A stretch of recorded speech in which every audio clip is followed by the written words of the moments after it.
MD, member. Honorable FNC Laksamana, MD, member. And Honorable Juana V. Remo, member. Thank you so much.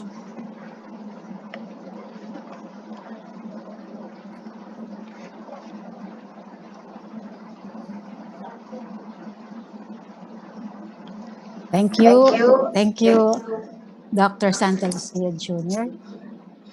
By the way,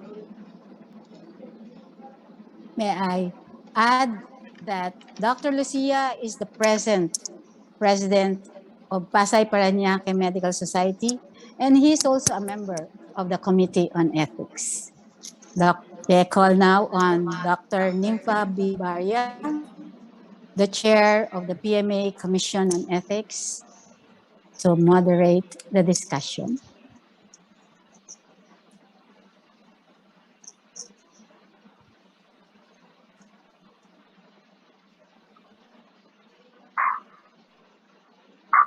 Yes, good afternoon. Good afternoon. I'm sure we have many questions in our mind. So, can we throw the first question? This is about what really is an MD? What does it mean? It appears in our diploma after graduation. So, what does it mean? Is it just an academic degree, or is it already or does it mean that if it's MD you can put it as a suffix only after you have passed the board exams? So that's the first question. Perhaps we can ask Dr. Bu Castro first muna. Sige muna. Si Dr. Bu Castro muna. Oh, that has long been good afternoon to everyone, especially to our distinguished PRC board led by Dr. Almoro. Probably I'll give way first to our PRC authorities so that it's more authoritative because they are the one who has the legal authority as far as interpreting the Medical Act of 1959. Yes, Dr. Bu, you may do so. You may do so. Okay. Huh? Thank you. So, ako na? All right. Dr. Almoro will answer it. Yeah. Okay. Well, it depends upon what particular law that you are quoting, because if you talk about CHED, then you are right. It is an academic degree, so they have all the right to use the word MD in so far as depicting that they have obtained the Doctor of Degree of Medicine under the CHED. And on the other hand, some interpret the using of the MD as the right to use MD after you have passed the board examinations, which is becoming the popular position. But I have not yet seen, as of now, any resolution by the PRC formally with this position to say that the right to use MD if after passing the board examinations. So that's all for now. Okay, Dr. so the goal. Bonnie. Thank you, Dr. Bu Castro, for having a peek at that law. So may we ask Honorable Almoro to give her insight if there are such cases before the PRC, or if there were such resolutions. Ma'am, Honorable Almoro. Good afternoon. So for the use of the MD, no, after our name. There are two provisions that we use actually, no. So the first provision that we use actually is the professional regulatory law for medicine or for physician, which is the amended Republic Act 2382, and this is in Section 10. So in Section 10, it defined what is an act that constitutes the practice of medicine. So letter C, who shall use the title MD after his name or her name. Now, this was actually seconded by the CHED. No? So you have to look at the CHED Memo 18 series of 2016, which actually described the PSG or the policy, standards, and guidelines for the MD degree program. And in section 3.1, okay, so graduates of the program shall be conferred a degree of Doctor of Medicine. Graduates may use the title MD after their name only after they have been issued the license to practice medicine. So this is the ruling of CHED and the law. So CHED actually seconded the law or is aligned with the Medical Act of 1959 as amended. Thank you. So you're saying, Honorable Almora, that because there are questions here, can interns, can clerks and medical interns prescribe and then use MD in their after their as a suffix? Can they do that? Therefore, they No, can. they cannot. According to the CHED Memo 18, series of 2016, and the Medical Act of 1959. It clearly states that even if the academic title of Doctor of Medicine has been awarded to them or conferred to them during graduation, they can only use the title MD after they have been issued the license to practice medicine by the PRC. Okay, so that's I think Dr. Prudencio Santa Lucia is a little edgy. I think he has some questions, sir. I have the same position with the Honorable Dr. Almor. Because there are one, that's correct. One provision is in the Medical Act of 1959, and the other one is under the CHED, the Memorandum Order 18, series of 2016, I think. I think there is a comment in the chat box. Dr. Abaria, Yes, let me see, ma'am. the last one.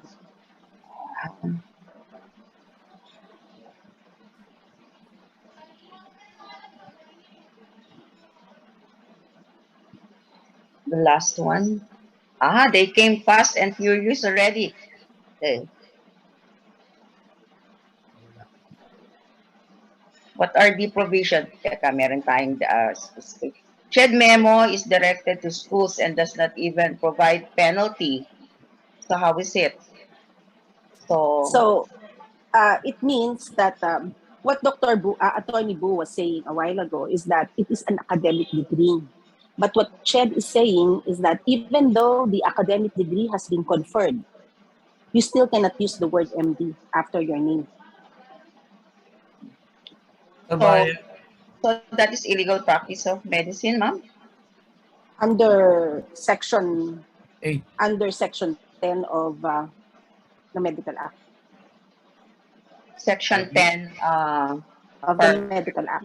So falsely using MD after his name. I think Dr. Bukas was going to say something. Yes, sir. Go ahead, sir.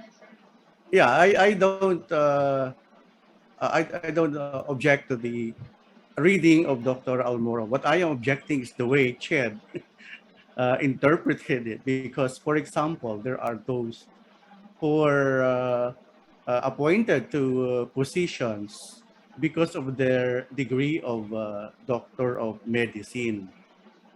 So now CHED is saying they cannot use it now. So will they be demoted? Will they be demoted when they issued this CHED directive about it? And secondly, uh, I cannot imagine a graduate of medicine. You can call him doctor, but he cannot use it.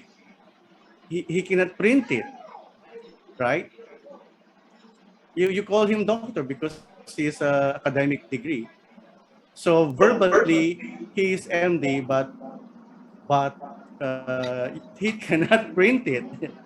Palagay ko, we need the clarification from the chat about this. Magulo. Especially the first one that I told you, yung mga appointed sa positions because of the degree of Doctor of Medicine. Baka ma-demote sila and then sa retirement, mabawasan yung mga retirement nila. Sir, hindi naman po sila madedemote kasi they're using the MD degree as a post-baccalaureate degree. So they are still PQF level 7. I think yun po yung ibig niyang sabihin.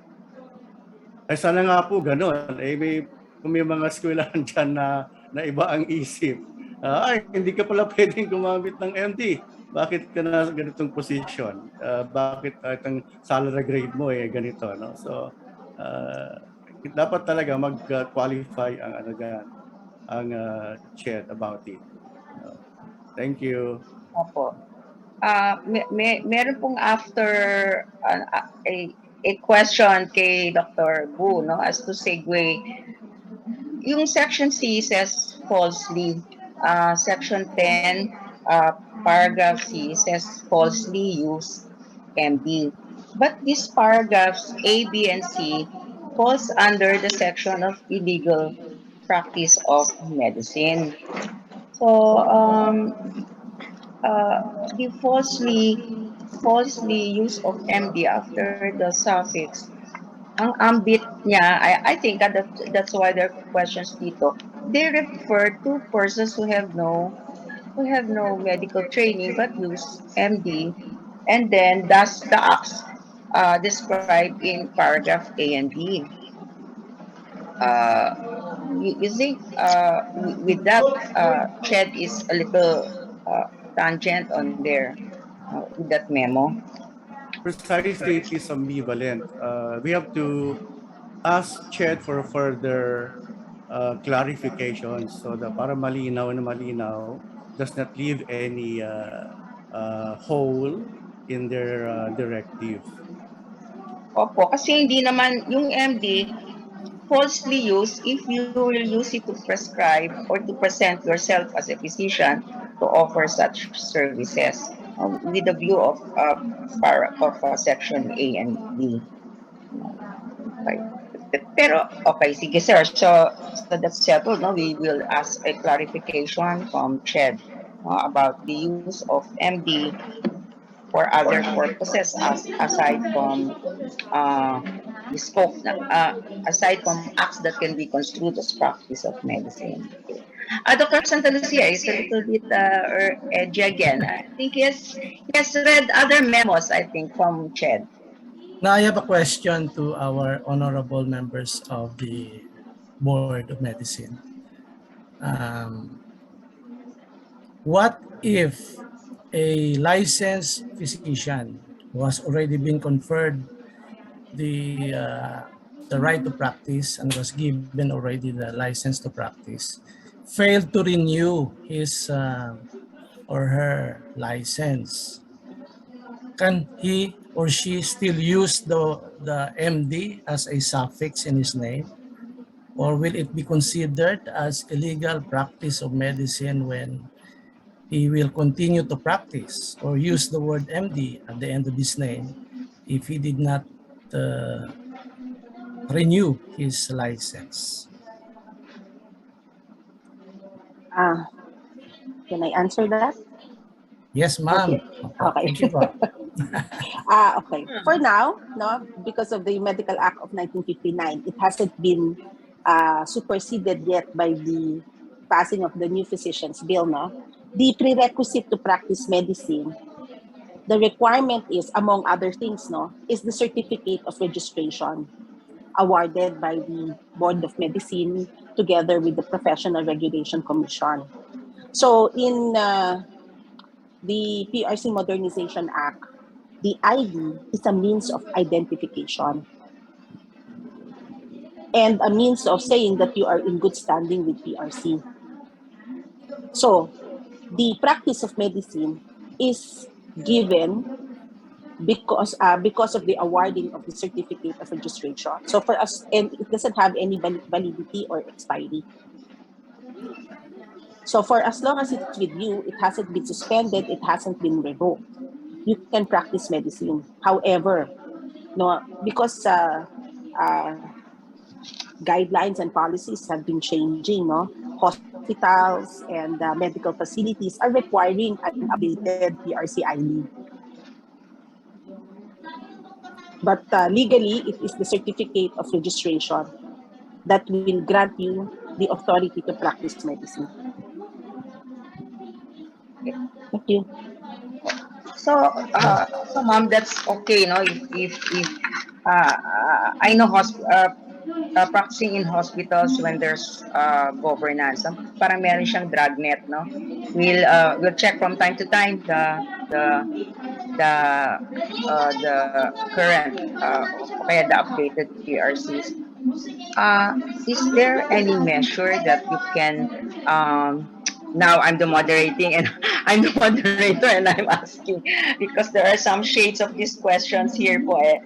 So, what can the PRC advise or do so that doctors are are updating, no? So saan pa tayo pwedeng mag-dragnet para makita natin kasi we know that in hospitals they are requiring every 2 years, no, to submit your updated PRC. But what about those doctors practicing in their own clinics or in the interlands like here, no, yung mga barangay daw, yan, not renewed ang licenses nila. Actually, we have our CPD law. It's not yet, it's still in effect. No, so the CPD law mandates that all professionals, including doctors, should update themselves through continuing professional development programs offered by accredited providers. So the Professional Regulation Commission actually do inspection, but isang board na kami, hindi naman namin kaya lahat, no? But we do some form of inspection of hospitals and schools, higher educational institution. Opo. Yes, opo. So there are questions here. How about they are allowing midwives and nurses in centers that are away from the city to make prescriptions or even issue medical certificates. So what about this, ma'am? So technically, ma'am, bawal. So, but the universal healthcare is now parang they're capacitating the midwives and the nurses to act as primary care providers. But still, they're not supposed to prescribe and they're not supposed to issue medical certificate because medical certificates should be issued by doctors. But you see, we do not have the evidences that it occurs. You can send it to the Board of Medicine and we can refer it to the Board of Midwifery and the Board of Nursing.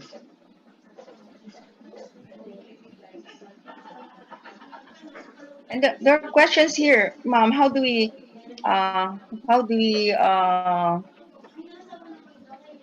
because doctors are duty bound to expose and to report quacks and charlatans. Also, doctors who aid and abet physicians who are abetting quacks and charlatans. So, Dr. Bu, wala pa tayong ganitong ginagawa sa board o ay sa ating Ethics Commission. Ano po bang pwedeng gawin, ang dapat gawin ng isang doctor? I'm sorry, I have to ask a lawyer kasi is the reporting physician meron ba siyang personality to complain? Ano po ba ang dapat gawin ng isang doktor na nakadiskubre na merong illegal practitioner dun sa area niya? Well, what is happening now is, actually we have pending cases there. Ang complainant mismo yung component medical society. And then what we do is we bring that to the attention of the PRC, these illegally practicing practitioners of medicine. And then PRC coordinates with the NBI for processes, and then that starts the case already against the illegal practice of medicine against the charlatan. When I was the president of PMA, I have coordinated personally with PRC with these things. We even ask the assistance of the CIDG, the NBI, all other intelligence agencies that can assist us as to illegal practitioners of medicine. So sir, di ba, sir, there's a special law that already criminalizes illegal practice of medicine. Maaari po ba na yung component chapter maging complaining party? Yes, they are the one talaga kasi sila ang ano tawag diyan, argabyado. Kaya sila talaga nagsusumbong. The role of PRC is really to certify that they're not a certified practitioner of medicine. And then the case really is to be filed with the prosecutor's office because this is a illegal practice of medicine is a criminal case. Okay, so the flow chart, sir, is the component society reports to the police. Well, they can do that directly if they want, but what they do usually is they write the PMA Commission on Ethics. So write us, and then we refer to PRC. And for certification, they are really certified doctors. Opo, I know that PRC has many tasks. So ganun po ba talaga, ma'am? Ang flowchart, you'll report to And me. after we receive their certification, we file the case to the prosecutor's office. So the PMA Ethics Commission files it? Yes. In my case before, I did that. Even as a president of the PMA, I did that.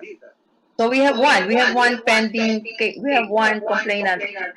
We have one query from Governor Luz of Mindanao. Yeah, exactly. So I was at a loss on how to answer. In a criminal case, pag ang title ng people, kaya everybody can be a complainant. Persons, the people of the Philippines. So we just get a certification from the PRC that these are not. They are not certified doctors. They are not holders of any registration or registration certificate. So now, ma'am, I see Dr. Honorable Almora. I see you, Nadine. Yes. Also, in the legal service of PRC, we have a special prosecution department who can assist you and refer you directly to NBI so that we can entrap the individuals. PRC is trying to parang memorandum of agreement or MOA or memorandum of understanding with NBI to help us track down illegal practitioners. But we need evidences. So that's the problem of the special prosecution. No, they cannot go out to get evidences. So we rely upon the people who are informing us to provide evidences of illegal practice. So maybe the society or the other doctors can refer it to the Commission on Ethics of PMA and discuss whether how we can get evidences to say that they are illegally practicing. For example, if they have a clinic, a photocopy of their COR. So it means that they're presenting themselves as passers of the physician licensure exam and saying that prescription pads. So there was actually a nurse. No? So there was actually a prescription that came to the attention of the board that indicated a license number, but the license number is not actually a license number, but their board of nursing license number plus something else. So we verified whether he is a physician or a nurse, and now we referred it to the board of nursing so that they can file charges against this person for unprofessional conduct, and also to file cases. The special prosecution will file cases with NBI. Okay. Pero ma'am, alam niyo naman, konti lang yung lawyer. So minsan medyo matagal. But we need the help from our colleagues, especially like, for example, you are in Mindanao. How can we know who is illegally practicing in Mindanao? Yeah, we have one case, ma'am. They already have mentioned their names. Okay, so we will now we know what to do, ma'am. Okay, ma'am. Opo, ma'am. So there are questions here about. So we have about dispensing medicines, doctors dispensing medicines. So what about it, ma'am? Honorable Almaro. And also Dispensing medicine kasi is practice of pharmacy. So that is illegal practice of pharmacy. But I think there are some exceptions, Dr. Benny. Vaccines. I may ask, yes, vaccines and these dermatologic preparations. I'm not so sure about the dermatologic. I'm sure about the vaccines. They can. There's only one exception. Only the pediatricians for vaccines. They are the only exception. Yeah. So now we will move on to this group of questions. We're in the in the campaign period. The doctors are putting the names of their preferred candidates in their prescription pads, and doctors are not referring to physicians, not a lot of different political color, so they don't refer to them. Prescription pads have the names or the campaign hashtags of the preferred candidates of the prescribing physician. I think I want to hear the opinion of Attorney Castro.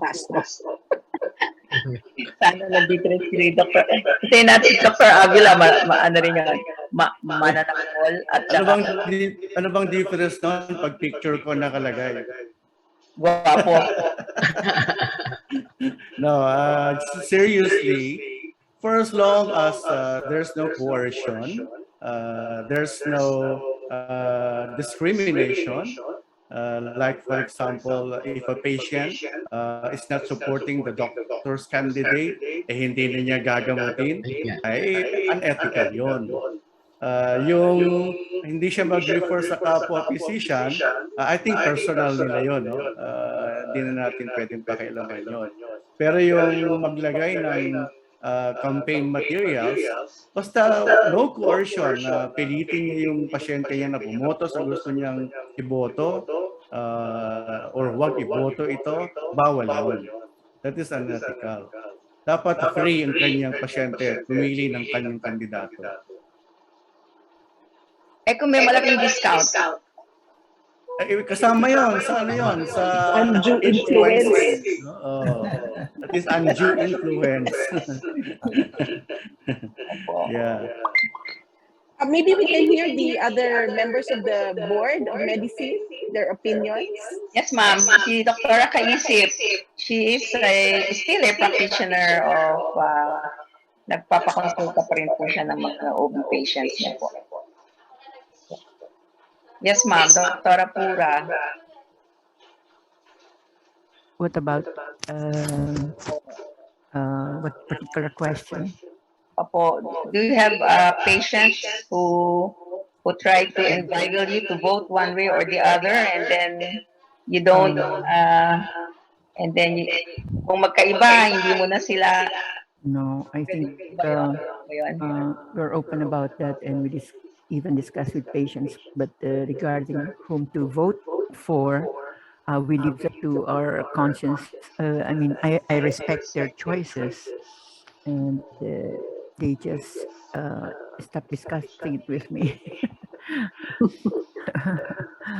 I think they know that it's not for doctors to really influence their patients. It's up to the patients to have their own conscience to do that. No, but of course well, you let them speak for themselves. You respect them too. It's just that you are not swayed by what they tell you when or for whom they want you to vote. We even have relatives who are, quite. Some relatives are quite, how do you call that, strong on this, and in some cases they divide their relationships. That bad, huh? Mm. So Now ma'am, with regards, so ma'am, yes. while we're at it, there's a question here. What about anti-vaxxers? What do you think? Is there any action against? Is there anything that the ethics committee or the PRC can do about anti-vaxxers? Those whose advocacy is to say in public or in private, nicely or nastily, that don't that they're against vaccination. What is your We view? still try to help them decide for which is better for the patient. It's just that some anti-vaxxers are very difficult people. No? It's a problem, really. It's a very big personal problem that I know some people are like that. But in fact, one of our relatives died from refusing to be vaccinated. And I think after that, everybody who did not want to have the vaccine, suddenly they wanted the vaccines themselves. Had to bring somebody to die for that. We still tell them to go for the vaccine. If they really refuse, that's the big problem for them. It's not really our problem anymore if they still refuse, because they are of sane mind and body. They make decisions. Oh, yes, It's since you are in the very picture. difficult for us. No? What if, because there are complaints coming to the ethics, what action can we do, or is this actionable if a doctor really is openly saying, like what we had a case before, this doctor from the Visayas was saying, no to vaccines. Meron ba yung violation, do you think, ma'am? Meron ba siyang ethical violation? Can't doctors give their views in public? We still advise according to our professional knowledge, no, regarding the vaccine. Now, if this doctor still insists on what he he wants otherwise, it's up to us to convince the people or the ones who are supposed to be the recipients, those who are to be vaccinated.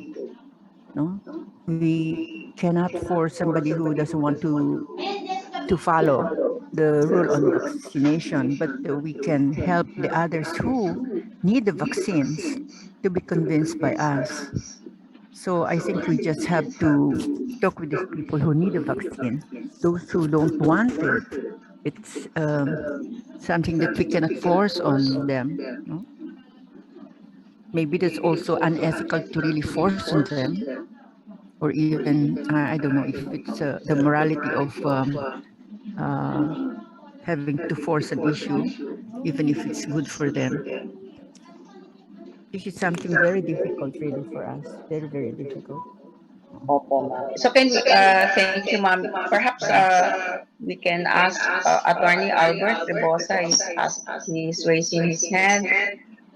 He is raising his hand when the topic on anti-vaxxers came about.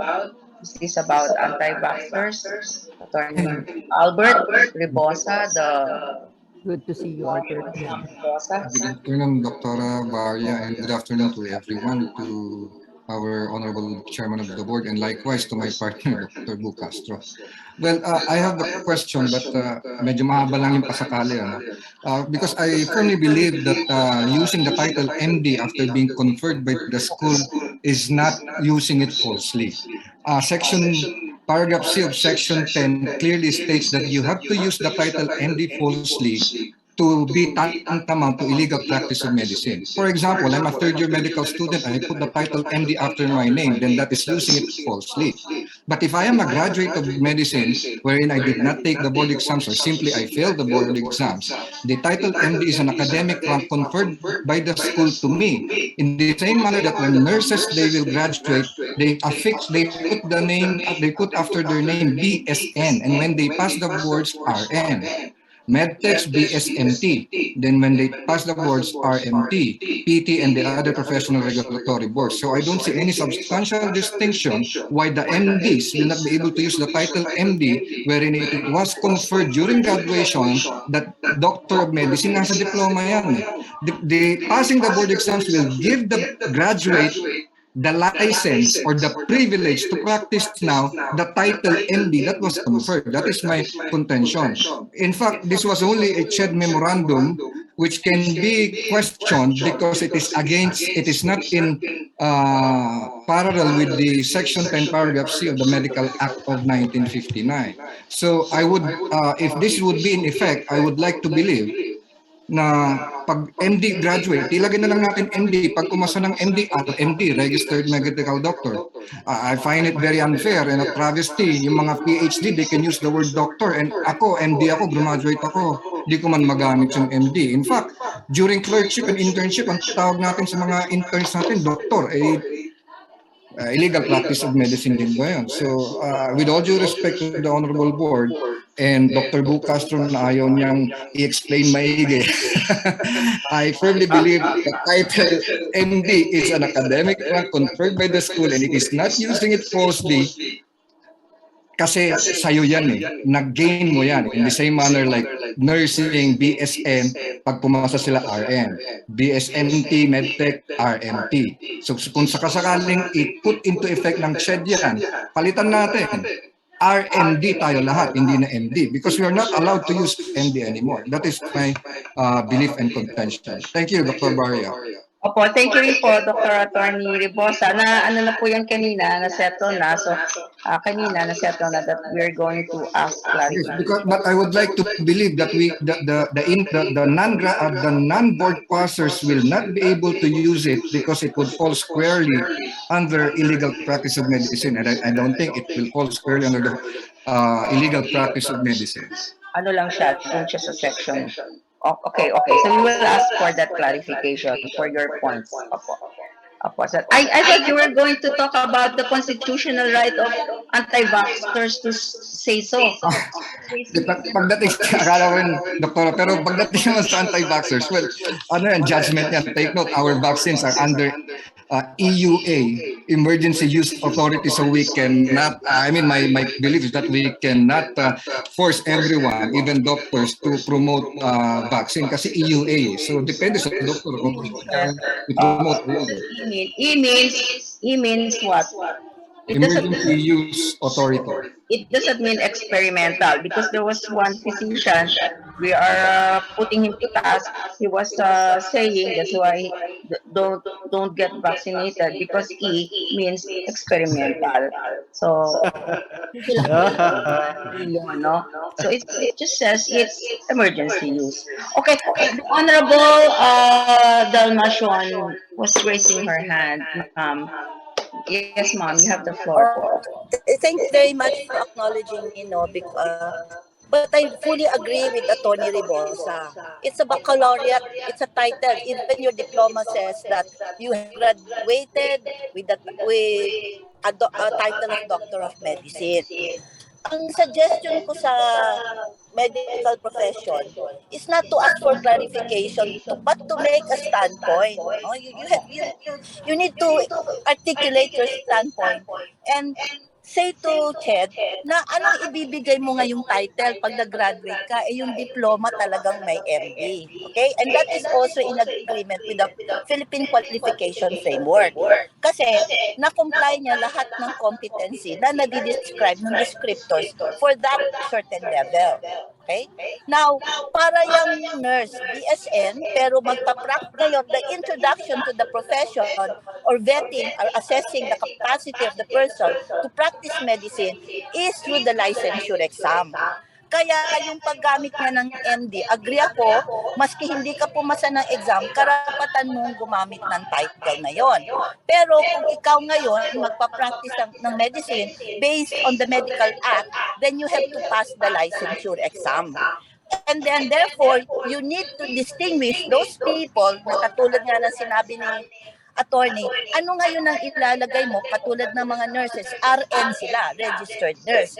Kasi hindi mo siya mahuhuli. If you are saying that, okay, everybody will use the title MD, nagpiprescribe siya, ang number one proof na pwede siyang mag-prescribe is the PRC ID.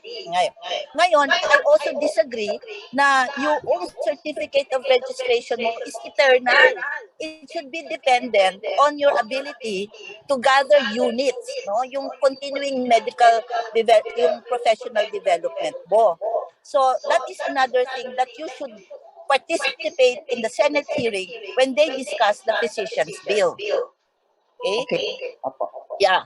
Number two, ang concern, so kaya I raise this question. Bakit, if you are standardizing medicine, may gumagraduate ng 4th year, may gumagraduate ng 5th year. Magulo yun. That's an aggravation to already aggravated situation. So, ito namang sinasabi nyo, tungkol sa you're actually committing as a PMA an ethical transgression already because you are not respecting the opinion of your colleagues. Diba? Remember? Meron kayo under ethics. May article kayo, separated yon, yung responsibility mo to your patient, yung responsibility mo sa iyong colleague. Diba? Pangatlo, I agree it's experimental because I know drug development. If it is not experimental, they will not call it EUA. Why? Because when you get a marketing approval, you should have completed a full trial. No? Completing it means the right sample size, the right outcome. On the third, the clinical trial phase 3, na hindi pa tapos. And as doctors, you should realize what an EUA means. It is still experimental. So, if you are not, my question then, is PMA a member of the World Medical Association? Because if you are a member, you are not following their pronouncement or their declaration this October in Geneva or Lisbon, reaffirming the right of the patient to have free choice.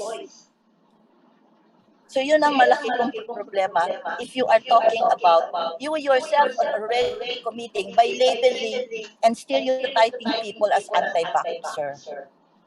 So you have to be very careful with even using that word. Thank you very much. Doctor, the word anti-vaxxer, I just read it from the chat box. I just read it from the chat box. So you were saying, ma'am, that hindi lang clarification, you must have a position paper present, presenting, presented Oo, to the kasi chair ang about, head is curricular. Ang opo, head is curricular matter. opo, Tayo, doktor, we are already practicing physicians. And therefore, we know the implication of using the title MD and not using it. If everybody, now, you graduated based on the criteria or the curriculum, the program outcomes na dinefine ng yun ang nakalagay, then you can use the title MD. But in order to enter the professional world, you need a licensure exam, which uh, is not eternal, no? Dapat talaga, you should be improving yourself. Or just staying in a particular level na happy ka and you are complying with the number of CPD units that is necessary to maintain that level of competency. Hindi pwedeng pilitin mo yung doktor na ayaw mag-specialista na kuha siya ng kuha ng units na ayaw niya. That cannot be. There is no free self-determination there. There's no free choice. That's already an autocratic way of handling things. So, and also, Doctor, and also, Honorable Dalmatian, you're also saying that in the drafting or in the hearings for in the drafting of the new medical act, doctors must be on top of the situation. No? We must monitor. Yes, yes. We must have our voice. Opo. So those Oo. are your points, ma'am. Thank you very much, ma'am. Just listen, Thank you. listen on, ma'am. We will ask you again for eto pa po. So, okay. So, the word anti-vaxxers is not ours. No, it was it was here in the chat. Okay, so we also recognize the constitutional right of physicians and patients, no, for their choice of medicines.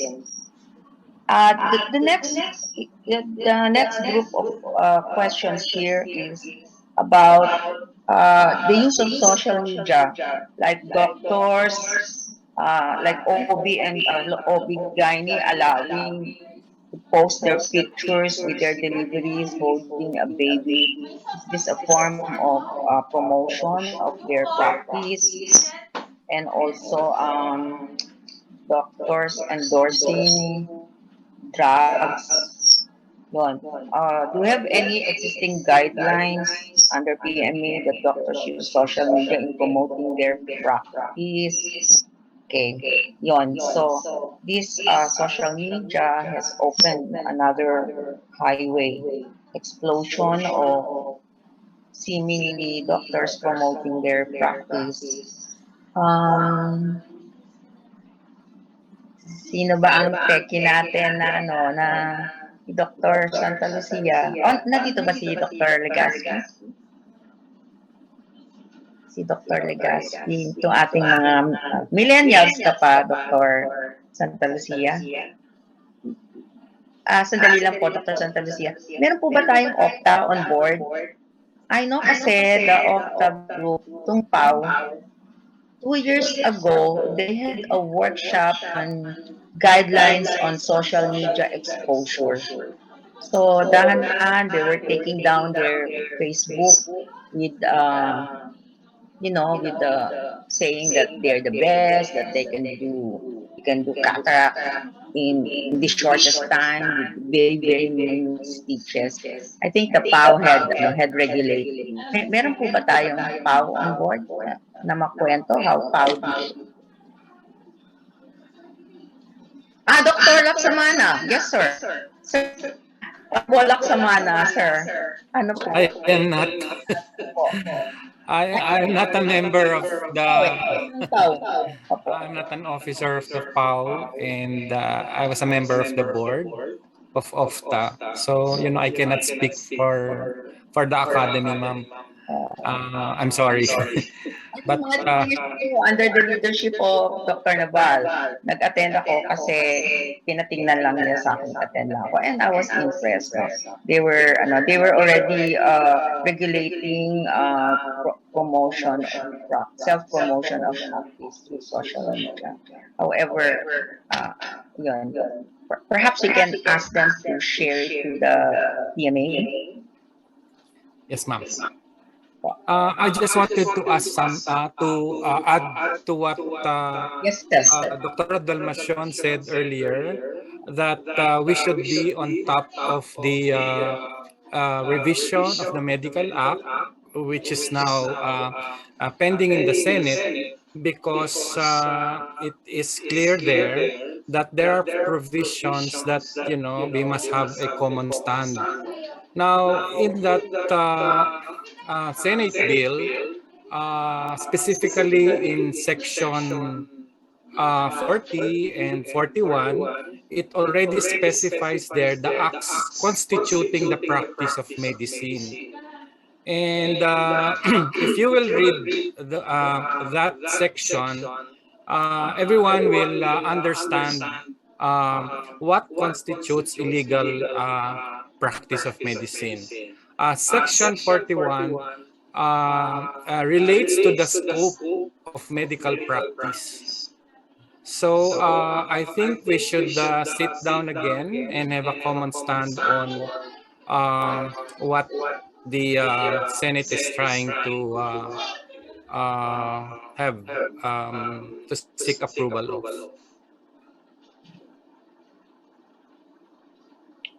Uh, are you asking, or Dr. Laksamana, are you? Because in the meetings that we had together, we haven't reached that stage where we will cleanse those sections. So I haven't warmed my seat, and I'm looking forward to sitting down with my colleagues in the PMA to thresh out uh, the details of these sections. Sir, who is the proponent of that Senate version? I think it's Senator Gatchalian. Oh, Senate Bill 2367. but what about the one made by Dr. Tan, Helen Tan? I think that's the congressional bill, ma'am. So that's still the version. So Yes, ma'am. she's still in power. Kasi we're worried kasi every time. So sumasali talaga tayo dyan habang gumagawa. No, we were really, I remember there's a multi-specialty group meeting in the College of Physicians. We were meeting for three months, twice a week. Then we presented it to Representative Tan, and then Blinenya with her own. So we don't know what happened with that. I heard there's a version from Senator Go, but hindi na siya. Hindi po to. Ito po yung kay Senator Gatchalian. Ito po yung version na nililinis natin ngayon. Are we being invited? Are certain groups being invited in the Senate? Na wala pa pong Senate hearing. I think Ma'am Oni can clear the air. Ma'am Oni.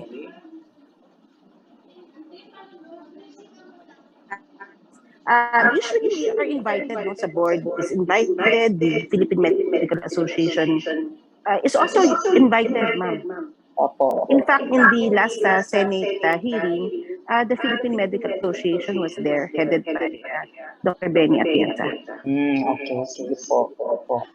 So, we had that already. The points brought about by Honorable Dalmacion and Honorable Laksamana. Okay, so yun yung social media, no? It's still a wide, wala pa tayo ditong guidelines, and I have not seen a chat saying how it's done. Although there are names already being presented in the chat naming names. No, I cannot name them because of the private of the data privacy, but we will work on it as the guidelines. We will work on it with the flow chart proposed by uh, past PMA President Dr. Bu Castro. Okay, so there are questions here about advertising. Another way of promotion, of self-promotion. Doctors advertising, naman, nag-advertise daw, nag-endorse or nag-influence but found out not to be a PMA member. Kunyari, pero itatanong ko na lang kay, ano po, kay Dr. Santa Lucia, ano bang ginagawa natin dito? Mga hinihingi ng advertisers. What do we do, sir? Dr. Santa Lucia.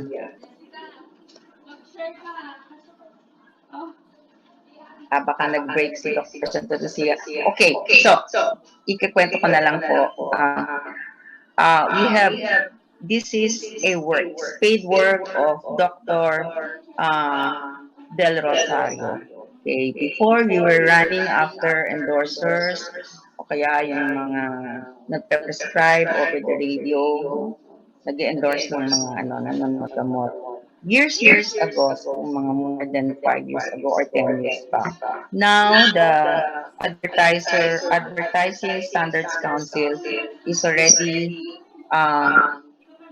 asking our help in their mission vision of truth in advertising. Basta there's a medical drug or a health drug involved, no? Okay, that is planning to be advertised, and there's a doctor either as a guest, opinion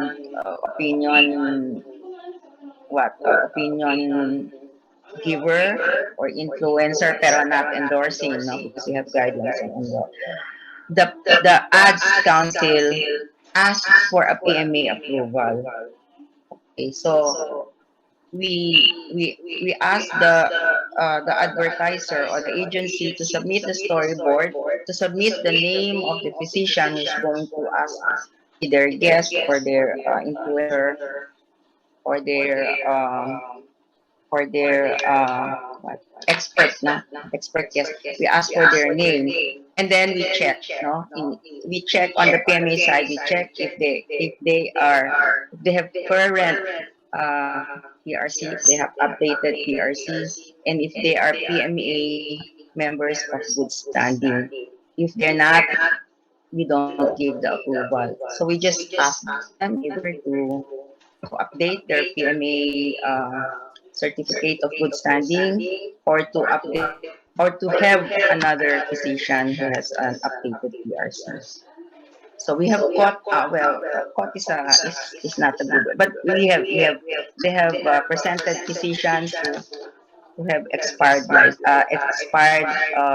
PRC cards, and some have not paid their PMA dues for decades. So we have caught, we have already helped, no, the Ads Council regarding this. As we are speaking, we have approved.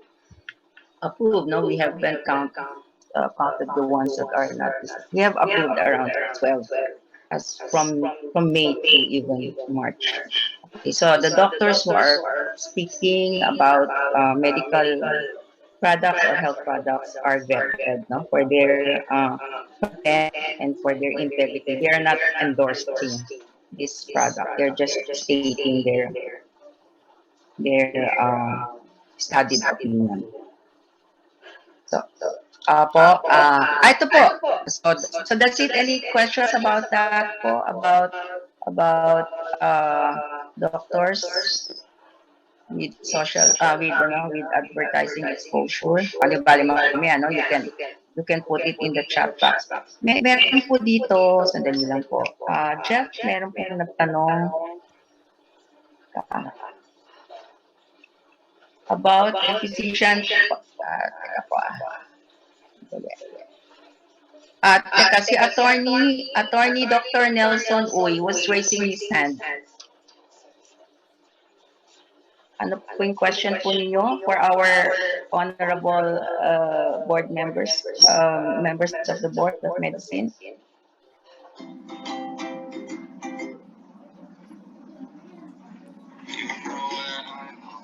So wala na si Dr. Uy.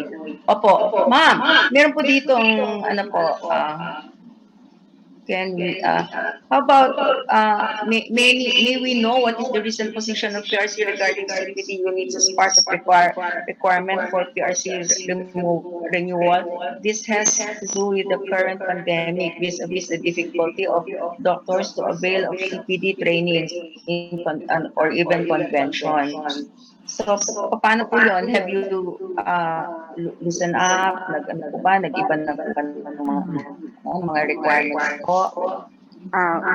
Ma'am, good afternoon again. No? The requirements for now is 15 CPD units for 3 years cycle of PRC renewal. During the pandemic, the PRC is accepting affidavit of undertaking, promising that they will comply with the 15 units that they own now, in addition to the requirement in the next PRC ID renewal. So if after 3 years, 15 units, so you're going to present 30 units of CPD in the next ID renewal. So PRC is accepting that until December 2022. Now, there are a lot of CPD programs online, and they are actually free. So, and they are actually approved by the CPD Council. So you can actually attend online CPD programs, which can earn you also units. In addition to that, the PRC and the CPD Council of Medicine is granting CPD units for being a frontliner and doing work during the pandemic. So you can actually look at this. It is PRC Resolution 1239, PRC Resolution 1240. You can also look at CPD Council of Medicine Resolution number 1 and CPD Council of Medicine Resolution number 2. It outlines how you can apply through the self-directed learning modality for CPD units as frontliners. So it's PRC Resolution 1239 and 1240. Also, the CPD Council of Medicine Resolution 1 and 2. So you can check that out in the PRC website. I actually lectured that during the annual convention last year and in certain societies. Pasay Paranaque, di ba, Dr. Salusia? Yes po, Honorable. It has not been, perhaps it has not been disseminated requirement. Yes, ma'am.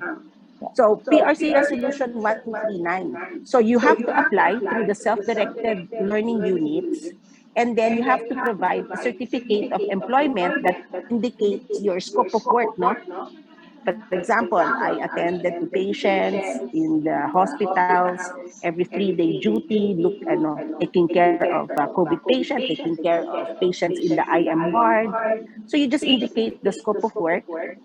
If you are working in a clinic, that should be an affidavit of undertaking that you are the owner of the clinic, you provide outpatient services to patients in Caloocan City, Pasay City, ganon. And then you submit that as self-directed learning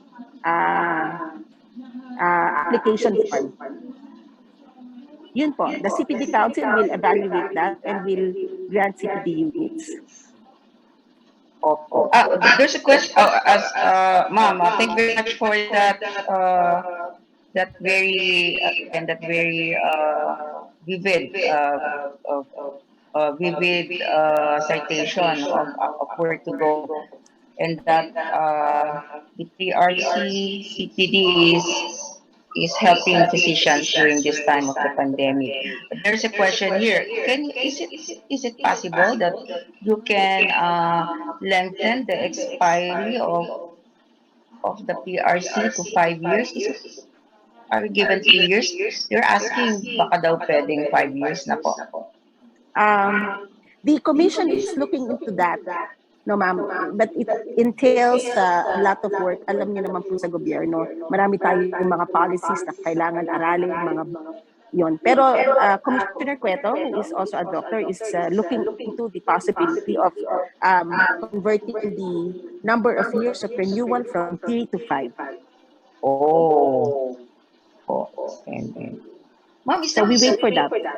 Is there anything pa po that you can add? Yung mga resolutions to help physicians in this time of pandemic? Yes, ma'am. Actually, yun, no? So the resolution 1239 and the CPD Council of Medicine resolution 1 is very helpful to doctors. It is actually not only for doctors, but it cuts across all the boards, all the professions who are working during the pandemic. So you avail of that. Maybe PMA can highlight that in your news information bulletin, newsletter, ma'am. yeah, and then you can distribute the information to all the component medical society so that they can mabubugbog kami so that they can actually utilize these resolutions. Yes. Meant to help. Alam ni Dr. Benny yan. Yes po. Sige po. Ina-announce po namin sa lahat ng regional assemblies. Siguro other avenues pa rin po. Opo. Digress lang po tayo. So, sa prescribing is only for doctors. What about requesting for laboratory procedures or X-ray procedures? Is this exclusively for MDs? Is this an act that can be construed as practice of medicine? In other words, ma'am, maaari ba silang yung mga, kasi this is in the context nga raw of the universal healthcare where all allied nurses, midwives are also members of the healthcare team. Pwede ba silang mag-request then for X-ray procedures or for X-ray studies or other lab studies? Ma'am, ang stand kasi namin, well, ako, ang stand ko, that these primary healthcare providers, nurses, or non-doctors should be under the, should be in cooperation with a registered physician. No, so let's say for example, they're the primary care provider in a community na walang doctor. If they see a patient there that is requiring medical attention, then they call their partner physician to give them advice on what to do for this patient. So technically, yung doktor pa rin yung nag-prescribe, yung doktor pa rin ang humihingi ng diagnostic test. Hindi stand-alone yung nurse or yung midwife. Yes, ma'am. Pa rin, no? Para din mga somebody's responsible for their actions too. Yes, ma'am. So may question pa po dito about just a while. Kasi ginugrupo ko po sila eh. So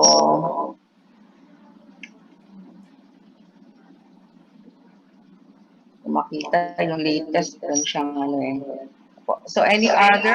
Ay po, si Dr. Lucy Aguilar is raising her hand. Yes, ma'am po. Go ahead, ma'am po. Hello. Yes. In a recent webinar conducted by PMA and PRC, I think, I asked about the number of CPD units for seniors. And the response that I got was we only need 10 units in 3 years for seniors. Uh, okay, ma'am. Okay. Okay. For CPD, it used to be 45 units. Now, Yes. as an interim measure, because of a lot of professionals are not ready for it, they decreased that to 15 units. So the CPD Council hasn't really uh, prepared a resolution that will identify or that will require only 10 units for senior citizens. So for now, it's 15 units, ma'am. Oh, I thought Doctora. kasi somebody from PRC gave that response. Yes, ma'am. Yes, ma'am. Pero nagkaroon kasi nga ng development with respect to the Oh, CPD law. So, so the 45 units is now brought down to 15 units. yeah. Although now that is an interim guideline. The interim now, we do not know if that will increase back to 45 or will remain at 15. For now, ma'am, hindi pa natin alam yon. So, na-put on hold yung So mga yung, ibang provisions. yung 10 units hindi pa rin. Hindi pa I rin thought po, it ma'am. was enforced already. Ma'am, kasi nga nagkaroon ng problema na ibaba from 45 to 15. So medyo napalitan lahat ng mga operational guidelines. We were informed kasi during that webinar. Yes, ma'am. So, Ay, kailan po yun, ma'am? yung Ako? recent lang, about CPD, all about CPD. Ako po, ma'am? All about CPD. It's a webinar on CPD. Dr. Benny, tayo ba yun? I think. Yung last week po, hindi ko po alam kung sino po nagsabi natin. Oo. Sorry, ma'am. May Sorry, ma'am, I sumagot na will clarify now. It is 15 units for all doctors because yung 45 units po natin for doctors to be completed in every 3 years went down to 15 as an interim guideline. So ngayon, ma'am, 15 muna. Yes, ma'am. Ma'am, ang dami pong online na libre. No, kaya lang yung mga seniors like well, like for example, nagpa-practice na 70 years old, 80 years old, for renewal of their license, they need only 10 units for 3 years. Am I correct? Because that was the response. No, ma'am, 15. Oh, so sorry, mali. ma'am. I wasn't the one who gave the response. Yes, ma'am, mali po. 15 po. Oh, kasi 15 po. we were informed that one naka-webinar kayo. So everybody heard that. You should make a correction. Sorry, ma'am. Oo. Yes, ma'am. We are now correcting it. From the CPD Council, it's actually 15 units for all doctors. Okay. Thank you. Yes, ma'am. Pagka bumalik na siya, ma'am, hindi na siya interim guidelines. Maybe we can do something similar to that. Okay. Thank you. So, yes, ma'am. So Malmoro, there's a clarification here from the PMA CPT, si Dr. Anina Tizon, VMS member din po siya. So, yung utang dati daw, I mean, if we have a commitment before to accomplish this, pero ngayon 15 units na, hindi na sinisingil yung mga dati mong dapat nagawa. It's only 15 units. Ma'am, technically, ma'am, pag hindi mo yung nagawa noon, pumirma ka ng affidavit of undertaking. Opo. Oh, so technically, pwede ka pang habulin ng PRC. So yung 15 units is from the time, yung requirement from the time of this pandemic. Yes, ma'am. I think even before the time of pandemic, that is in response to the queries on CPD sa Senate, ma'am. Kasi nga parang nabigla yung mga professionals. So, binaba nila muna sa 15 units and then they're still deciding on whether it's going to go up or not. Parang the latest revisiting kasi, ma'am, CPD law. Okay, so 15 units muna, ito muna interim. But what about, there's a question here, but what about the teachers who are actively involved in the academy? Do they need to present? They need to present PRC for license renewal. How much is the CPD unit now? Ma'am, kasi Okay. for every doctor, 15. Dati kasi ma'am, nung 45 siya, parang because teachers are constantly renewing themselves, di ba ma'am, in their teaching, parang mag-grant ng CPD units for them. However, ma'am, na-hold na yun because ibinaba yung CPD unit from 45 to 15. Pero kung meron siyang undertaking before na hindi niya nagawa, gagawin na pa rin po yun. Yes, ma'am. Pagka ngayon kasi parang skeletal yung PRC, no? Ngayon na bumabalik talaga yung 100% workforce. Pagka nakita ng CPD Secretariat, pwedeng habulin. Pagdating kasi ma'am ng panahon, magiging computerized na siya. Ibig sabihin, if you attend a seminar and nag-sign ka doon, the program provider will now send your names parang electronically to PRC CPD Secretariat.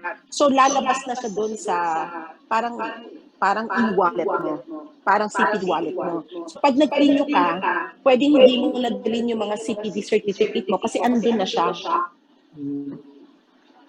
So pagdating ng very soon, yes, ma'am. Kasi may question po dito, how complete, itong ating database of physicians, kasi when they're asking if this name is a physician, ang nakalagay doon, meron daw disclaimer that it's not complete. So it seems like our database is not really, kulang pa siya. Kasi what about if you want to check, no, if this practitioner is truly a practitioner, hindi siya illegal practitioner. So they have to go to PRC and ask kung meron nga siyang license. But if it's not complete, how can we go to step 1 of reporting these illegal practitioners? Kasi nakalagay daw po, meron pong disclaimer that this is not complete. Ma'am, ano na lang ganito. If they're suspecting someone, you can write the board directly so we can ask kasi syempre ma'am for privacy purposes, no? Maybe they can write the Philippine Medical Association and the Philippine Medical Association can verify with PMA, with the PRC. So medyo mas ano yun. So you can make more search. I think so, ma'am. Pero specific kasi di ba ma'am need specific request, no? Kunwari, there is a certain Eleanor Mora practicing in this, want to verify whether he is a doctor or not. Okay. So, at saka, they can also check with PMA if I may add. Opo. Kasi that's also what we do when a doctor who which is being asked by an advertising company to appear in their campaign, we check with PRC, but we also check our own. So usually ganyan yan yung hindi nagbabayad sa PMA, baka hindi nga talaga doktor o so we also counter check, parang triangulation of data. Okay. Yung mga iba pong mga questions ay ulit-ulit na lang they are of the same shades and okay. How about the postgraduate interns? They have graduated and then they are doing moonlighting. So the question here is, can postgraduate interns who are under board, can they go moonlighting and do annual and do physical examinations? Isn't that practice of medicine? kasi Dr. Bu, di po ba ang practice of medicine as per our 1959 Medical Act is PE plus Diagnosis and treatment and pero surgery. pero kung PE alone without the view of prescribing, diagnosing, that is not uh, that cannot be construed as practice of medicine. Like our nurses, when they refer, sasabihin nila difficulty of breathing, doktora, nag-auscultate na po ako, meron po talagang RALS, o ganun lang. So, hindi naman sila nagpa-practice of medicine kasi nag-PPE pero hindi nagda-diagnose. I mean, I answered my own question, but is there anything that the PRC says against it? Ma'am, in any case or situation, there must be evidences to prove whether he or she is practicing indeed medicine. No, so there should be evidences. We cannot just say that because nagmo-moonlight siya, illegal practice of medicine. But kung nagmo-moonlight siya in an ER, what is it that you are expecting her to do? To do physical examination and to make a diagnosis and refer. Nasa ER siya. Pero dapat i-cover po siya. I-cover po siya. Meron somebody is responsible. Meron siyang supervising physician who is licensed. Excuse me, Dr. Barya, there are some doctors who have raised their hands as well. Si Dr. Adam Smith, are you on the same track, sir? Sir, go ahead po. Dr. Almoro, just hold lang. Ituloy po yung question ni Dr. Smith. Magandang gabi sa inyong lahat. I'm aware of a doctor on social media with a very prominent following who's using her title as MD to give inappropriate and wrong advice to many patients with cancer and chronic diseases. And then she's selling and promoting her products, which she claims help with these diseases like cancer. I tried to raise my concern to the PRC, and they said a patient actually needs to complain for them to investigate her actions. Now, I'm aware of very, very many patients who have been misled by her advice online. I'm just wondering what would be the appropriate action to get this investigated further. May I ask Dr. Bucastro to answer that?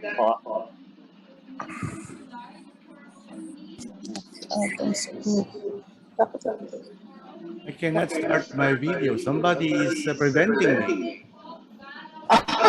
Or something. Anyway, Dr. Smith? Yep. Hi. Hi.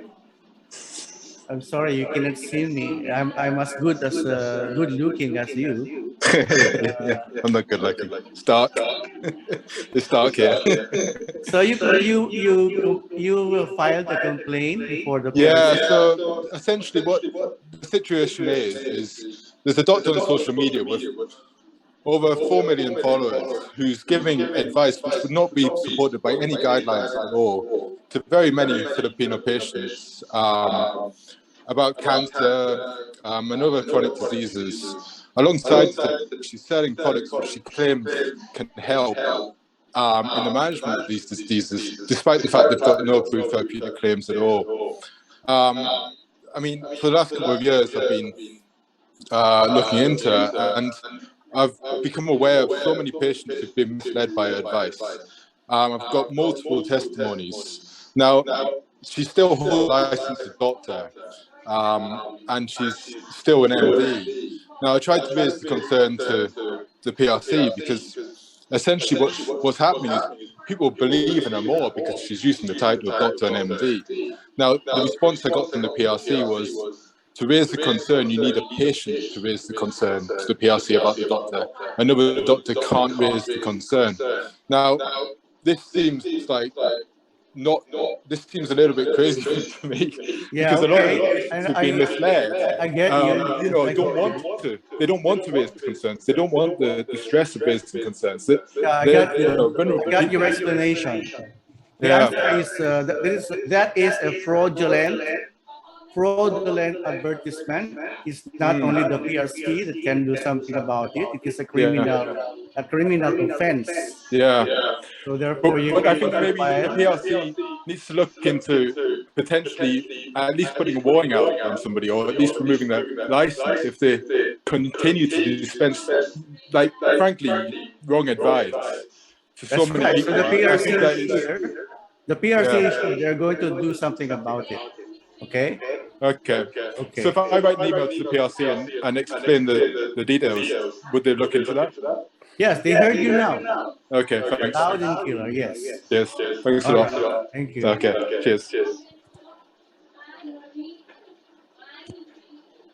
Thank you, Dr. Bu. Dr. Santa Maria, Dr. Prudencio Santa Lucia will chime in too. And then next, our president, Dr. Benny, has also something to add. Thank you, Dr. Abaria. Just to be clarified, kasi there are a lot of contending parties and sides to the topic that we are supposed to discuss today, which is the use of the word MD.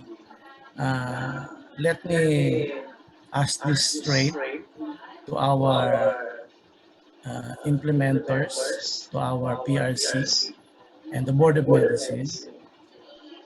In the light of the explanations kanina ng mga attorneys and other members of or our colleagues, what will be the stand of the PRC right now? So kasi may batas eh. So Sir, can you repeat the question, sir? Santa Lucia? yeah, my question is, maraming nagpaliwanag kasi kanina. There are a lot of explanations, especially the explanation of Attorney Ribosa, which seemed to have gained a lot of kakampi. Followers, no? But there's a law and there is an existing law from the maybe the old Medical Act of 1959, although it's an old law, still there, it's still effective. And the CHED policy on the present issue that we need to uphold that. So let me ask po, para hindi naman nakakalito, what would be the advice of the PRC right now? Thank you. Sir, for now, we are following both the RA 23. Actually, we are following the amended Medical Act of 1959. Now, ang sinasabi ko lang kanina, the CHED actually, in their CHED Memo 18 series of 2016, clarified that the title MD, which is an academic degree, cannot be added to your name unless you pass the physician licensure exam. That is clear. Now, the contention of Attorney Rebosa, which in his opinion is correct. Now, we can file a clarification or a correction from CHED to correct that provision in their CHED Memo 18. Kasi it's clear in CHED Memo 18. Yeah. Even though there is an academic degree, you cannot affix it after your name unless you pass the physician licensure exam. And if you look at the provisions of the new law, ganun pa rin sir ang pagkakasulat. Yeah. So, Yun ang tinuturo ko eh sa mga estudyante. alam niyo naman sir, ang batas naman is a matter of interpretation. Di naman yung interpretation ni Dr. ni Atty. Ribosa. Pero kung kunwari intern ka, na hindi ka nag-graduate ka, so may MD ka na, at kinausap mo yung pasyente at sinasabi mo sa pasyente na ang sakit niyo po ganito, ang gamot niyo po ganito, hindi ba pinipresenta mo ang sarili mo as a doctor to this patient? Pero technically, under the supervision of a doctor. But sometimes the patient doesn't know that. So maybe that is the wisdom of the law and the clarification of the CHED memo. Now, pwede naman pong humingi tayo ng clarification sa CHED para po palitan nila yung nilagay nila doon. Yes po, sir. Thank you, Honorable Almoro. Now, yun nga na medyo na ano lang ako, nalito lang ako ng konti. So, we still have to abide by what is the existing law right now until it is being changed. So, probably we can change also the matter of interpreting it. Now, Attorney Bu, Yes, do you have any case? Meron ka bang case law na encounter regarding the use of the word MD as an illegal practice of medicine? Kasi kanina may kausap akong lawyer, he said meron daw, but I was trying to look sa ganong cases, wala akong makita eh. Well, for us, for me personally, there's a pending case. Oh, pending. Ang issue kasi dyan is yung the word falsely. Falsely. Kasi if you will dissect yung CHED memo, ang very start ng statement niya, although it is an academic degree. So, impliedly, they are admitting it is an academic degree. Yeah. But it says, do not use the word MD. Not until. So use some other word siguro, but hindi naman nila sinabi kung ano yun, na word na yun. So that's the confusing part. Dapat nagsabi sila, don't use the word MD until you are licensed, but meantime, since you have an academic degree, use this word. Diba? Mas malinaw yun? Kanina sinadjust ni Dr. Ribosa, register MD pag nakapasa ka. So it's up to CHED and PRC to agree on that.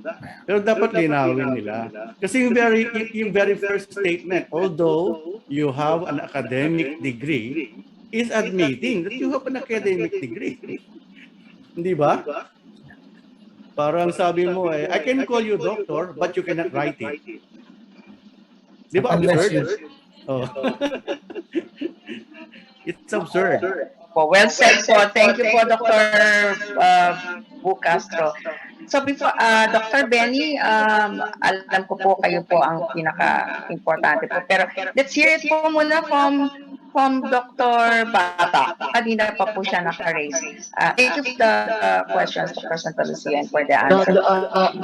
Doctor, actually, just clarification regarding the issues regarding the requirements for the CPD number of CPD units for renewal of license, and regarding the one that was already answered by Dr. Oni kaya nagtataas po kanina, that all these po are being lectured in our regional assemblies, and we already sent before to the presidents of each component all these requirements, including the self-directed learning, what self-directed learning is, how they can use it, and even all the means and ways how our doctors can actually gain CPD units a lot, even just staying at home and reading and just practicing your doing the practice of medicine can already earn you that units.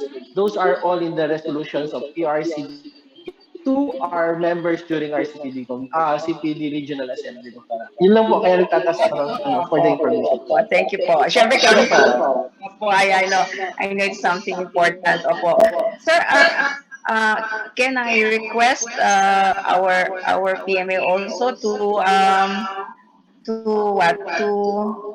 save for posterity this comments in the chat so that we can address them kasi napakadami po nila, pero the same rin siya, from the same thread po sila, but there are some details that they're asking. Baka pwede ba tong masave para masagot ng PMA Commission? Opo. Si Dr. Sige, Sir Benny, opo, Sir President Benny. Chairman Barya, ang first question ko po, is there any international guidelines in using MD? Kasi hindi natin na-discuss. Is there any like in other countries? Si Honorable Dalmatian is on top. Alam niyo yung world, yung bago, yung October. Kasi every 5 years na papalit din ng world WMA. Let's ask Dr. Dalmacion kung meron ganon, yung WMA. Sir Benny, we're also due to revise or to revise our own. It's already it's going to be 5 years old by next year. Pero yung WMA, ano na rin po siya, nag-revise. Wala pa po akong nabasa if you're asking me, pero baka meron po si Honorable Yes. Dalmacion. Another ano ko po yung hindi po na-discuss regarding the foreign doctors na nag-ano po dito residency training program, and some of them are going to nagpa-practice sila sa ibang hospital tinatanggap. And we are very cautious po that they should pass po the board XPLE po.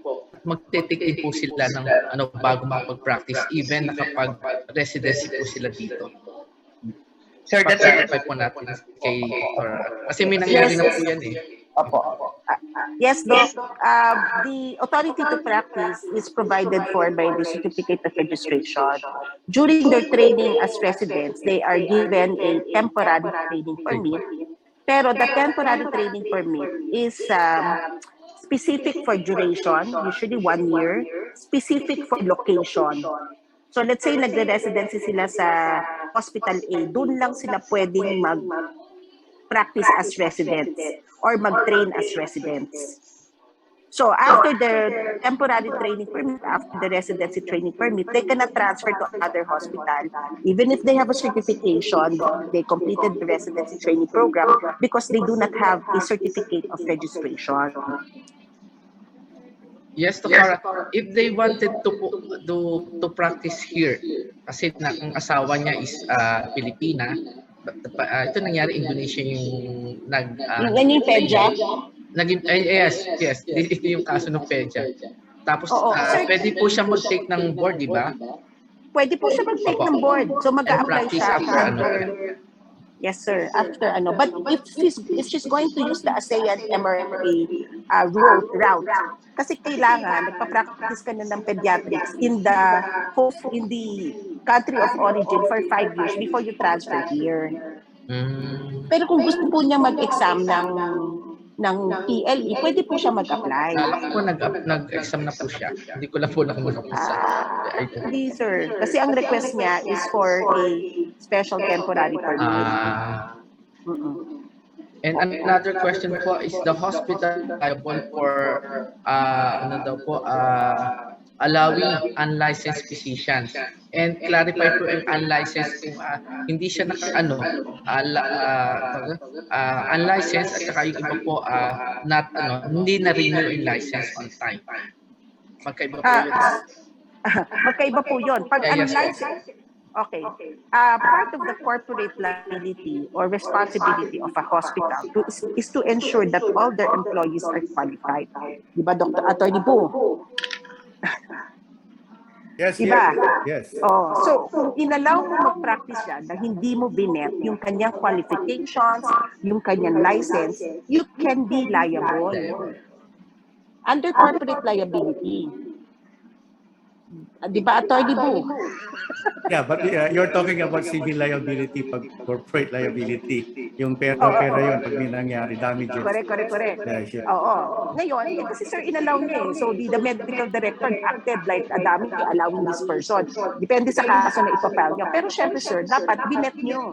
Kasi, pag nalaman ng mga pasyente, may namatay, may na-disgrasya, because mali yung diagnosis, kasi hindi siya qualified, kasi hindi siya totoong doktor, liable ng hospital. May employer-employee relationship na bumunlay sa inyo yan. Employed yan. So, it is in the best interest of the hospital to ensure that all professionals, medical professionals, health professionals are actually registered professionals in PRC. Another question. Sir. Pwede po ako sumingit, Dr. Bu Castro, Dr. Bu? Opo, Yes. Opo, yung pong sinasabi po ni ni Honorable Ellen, po. Ano po yan? Yan po yung doctrine of corporate responsibility ng Correct, hospital. ma'am. Civilization. Opo. Oh, So, yes, ito sir. yung mga apat na duties ng isang hospital to make sure that all who walk in their halls, they are what they say they are. Kasama po. Yes, sir. Kaya nga po, I think yan po yung case ni Jago nga, yung case yung sa Capital Medical Center, yun po ba yun, sir?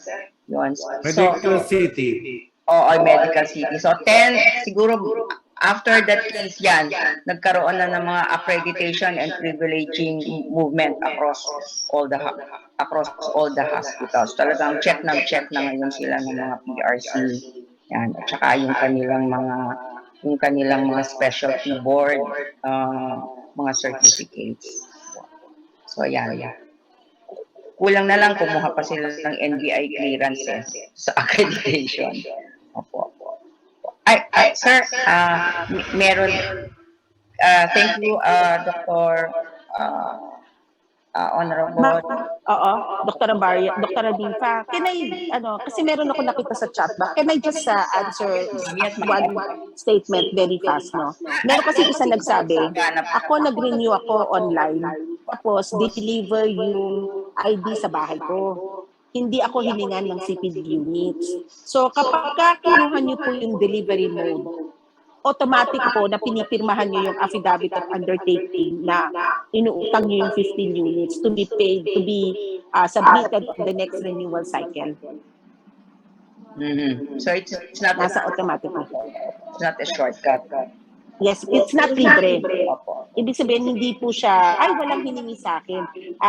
Kasi nga, because of the pandemic, we are limiting the guests in PRC. So, ginawa po yun. So that we can still provide services even if with the very strict social restrictions. So we take two questions. Thank you po, Honorable Almoro. We take two questions more. After Dr. Attorney Logonio, will take Dr. John Lapinig and then Dr. Henson. Sige po, Attorney Dr. Nelson Logroño. Kasama kami dito, UST faculty. Sir, Attorney Logroño, Attorney Dr. Logroño, are you still in the house? Kanina naka-raise siya ng hand sige po, si Dr. John Lapinig po. Is your question about, naka-unmute. Sige po, mag-unmute ka po mamaya, Dr. Logonio. But we take Dr. John Lapinig muna. Good afternoon po. Dr. John Lapinig po, previous student din po ako ni Dr. Arturo. So, may question lang po kasi ako, may concern lang po kung i-raise. I-share ko lang po yung screen ko. For evidence. Sir, sabihin mo lang, sir, baka matake kita, baka tayo matagala. Yeah, that's your screen. Okay. Opo. I was raised po, this concern po kasi was raised to me by an occupational health nurse. So, nagpa-practice po siya dun sa company, North Star Corporation, located at Giginto, Bulacan. Apparently, this corporation po uses my name, license number, and PTR to issue antibody test results without me knowing na nag-i-issue pala sila ng ganun.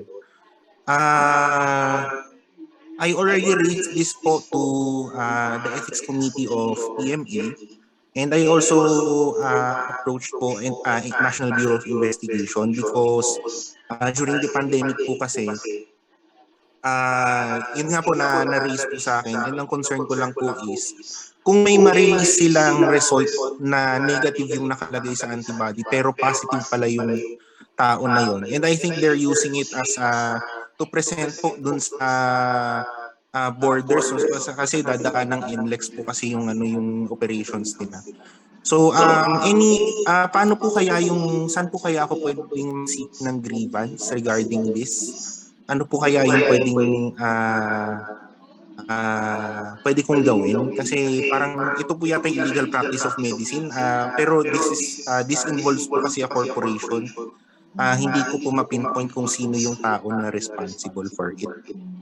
Apo, we will ask Dr. Apo, may finer points po yan sa law. We will ask again Dr. Attorney bukas.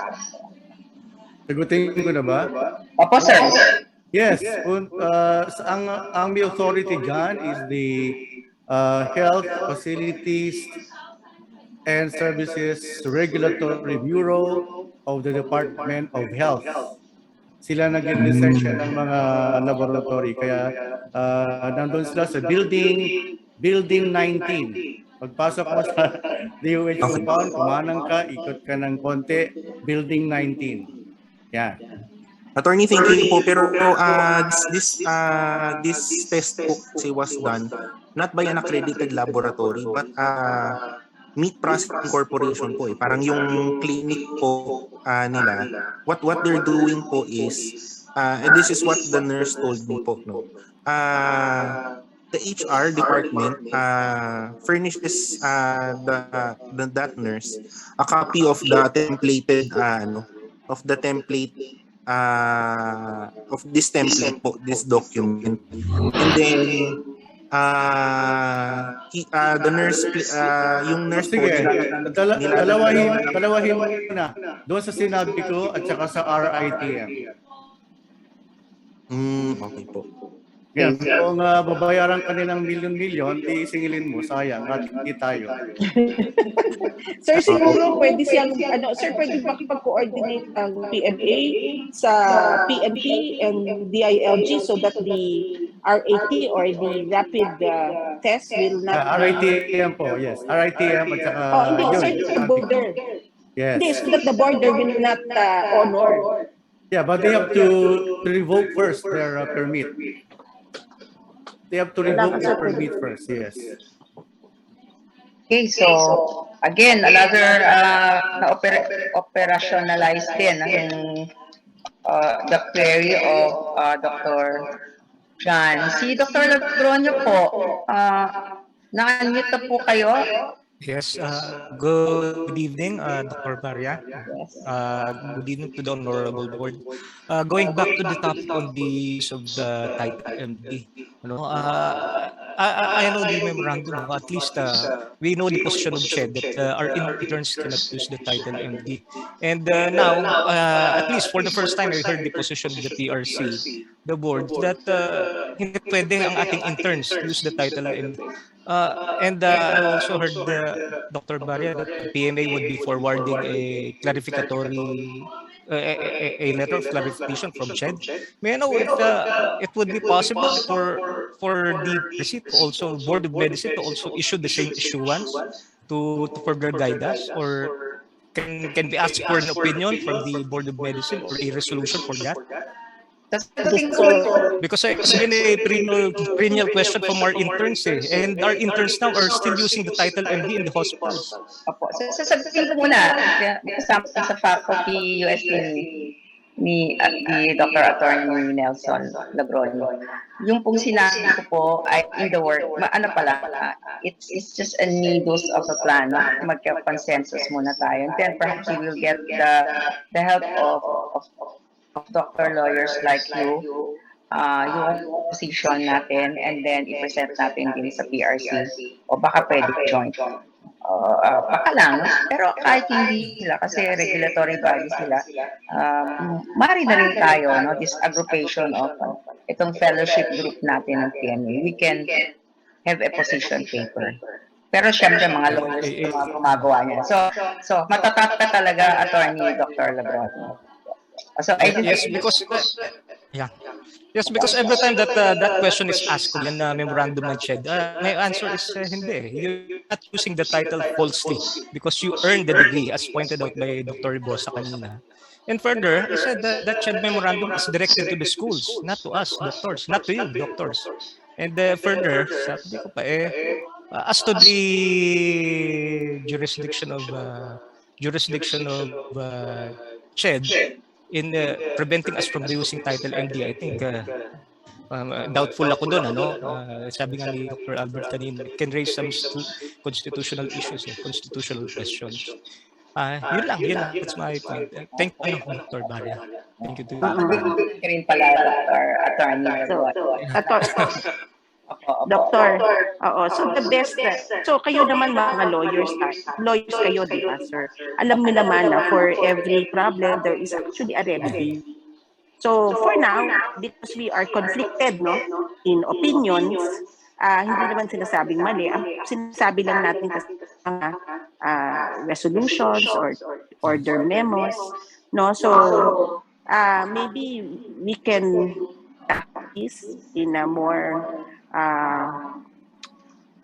proper forum involving, well, CHED and all the lawyers of PMA and maybe the schools, no? So that we can come up with a better, siguro, amendment to the CHED Memo 18. So everybody is entitled to their opinion. Kaya lang, we have to follow what is written now. So what actually, parang gusto ko lang whether tama o mali, kinlarify kasi ng CHED that even though you have an academic title of MD, you cannot use it unless you pass the licensure exam. Diba? So, well, of course, the lawyers will, alam niyo naman, may points of view kayo, ipe-present niyo yon during the hearing, ganyan, diba? So, okay naman yun, hindi naman mali yun. Ang sinasabi lang, for now, these are the two papers or two documents that we are holding. No? So remedy is to discuss this with Ted and to seek clarification. Okay.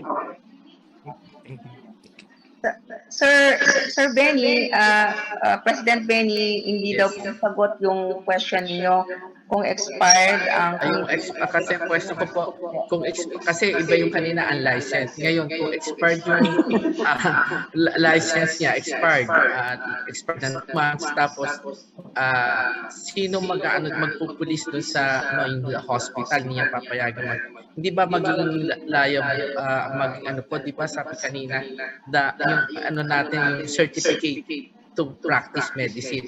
Pero ito expired lang yung ID. What is the difference po nung liability ng expired ID sa expired unlicensed?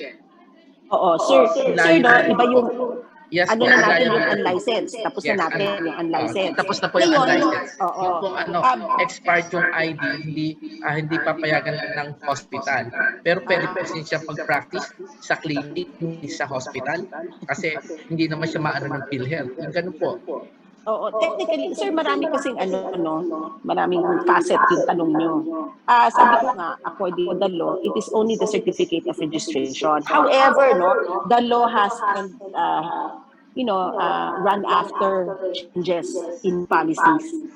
No? So, may PRC ID na ngayon. The PRC ID is renewed every 3 years. Now, requirement for the PRC ID renewal is the 50 units of CPD na dapat na-acquire nyo. But again, for now, it is not a requirement to practice. Huwag naman, di ba? Pero the hospitals are looking for it because, to make sure that you are correct, kasi you are complying with the CPD requirements. No, sir? But in the new law, that is being proposed, COR and PRC ID must be valid. Sa bagong batas, sir. So, darating yan, sir. Darating. Na requirement siya. So, yung hospital, syempre, it's their responsibility to require their doctors who are practicing there to have updated ID. Kaya nga po parang ang po natin is parang ang hipit-hipit doon sa licensed physician pero hindi nakukuha yung unlicensed physician. Kasi there is one thing in sa Mindanao nangyari, we discovered that the practicing physician matagal na nagpa-practice, hindi pa po na sila licensed, nakapag-residency training, natapos siya, nakapag-practice. Residency saan?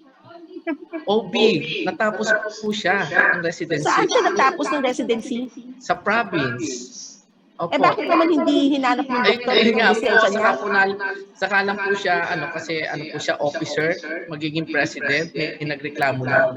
Tiningnan namin sa PMA, hindi nga sila license. Eh, who will be kanino po responsibility? Ang tagal na nang nagdaan.